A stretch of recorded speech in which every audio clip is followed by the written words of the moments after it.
ഈ ഒരു ഐറ്റം നിങ്ങൾ കഴിച്ചിട്ടുണ്ടോ? ഓട്സ് അരിപ്പുട്ടും നല്ല വെള്ള കടലക്കറിയും. സംഭവം ഈ കോമ്പിനേഷൻ നല്ല നൈസാട്ടാ. ഒരു വട്ടം ഒന്ന് ട്രൈ ചെയ്ത് നോക്കും. പണ്ട് എനിക്ക് പുട്ടെന്ന് പറയുന്ന സാധനം കണ്ണെടുത്താൽ കണ്ടുകൂടായിരുന്നു. സ്കൂളിലൊക്കെ പഠിക്കുന്ന സമയത്ത് എൻ്റെ വീട്ടിൽ 4 മണി പലഹാരമായിരുന്നു പുട്ട്. വല്ലപ്പോഴൊരിക്കൽ സ്കൂളൊക്കെ വിട്ട് വരുമ്പോൾ അമ്മ പുട്ടുണ്ടാക്കി വെച്ചിട്ടുണ്ടാവും. അപ്പോൾ അതിൻ്റെ ഉള്ളിൽ നിന്ന് തേങ്ങയെല്ലാം എടുത്ത് മാറ്റി ചിലപ്പോൾ പാളംകുടം പഴം ഉണ്ടാവും, അത് കൂട്ടിയാണ് ഞാൻ കഴിക്കല്.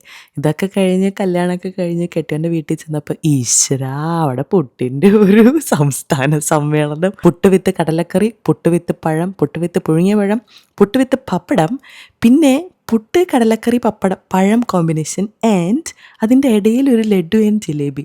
എന്നിട്ട് അവർ പറയും ഇതൊന്ന് ടേസ്റ്റ് ചെയ്ത് നോക്ക്. ഞാനിങ്ങനെ കൊള്ളാം, നന്നായിട്ടുണ്ട്. ഇതെല്ലാം കഴിഞ്ഞ് എൻ്റെ വീട്ടിൽ ചെല്ലുമല്ലോ നമ്മൾ.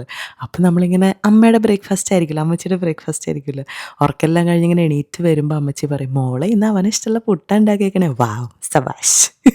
അപ്പം തന്നെ എൻ്റെ മൂഡ് പോവും. എന്നിട്ട് ഞാൻ പറയും നാളെ വേലാക്കും നമ്മുടെ ബ്രേക്ക്ഫാസ്റ്റ് മതിയെന്ന്.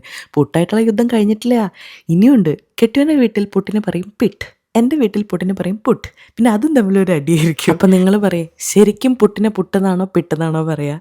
ആൻഡ് നിങ്ങളുടെ favourite puttu and combinations, variety puttu combinations ഇങ്ങ് പോരട്ടെ, കമൻറ്റ് ബോക്സിൽ പോരട്ടെ. അപ്പം തരാ.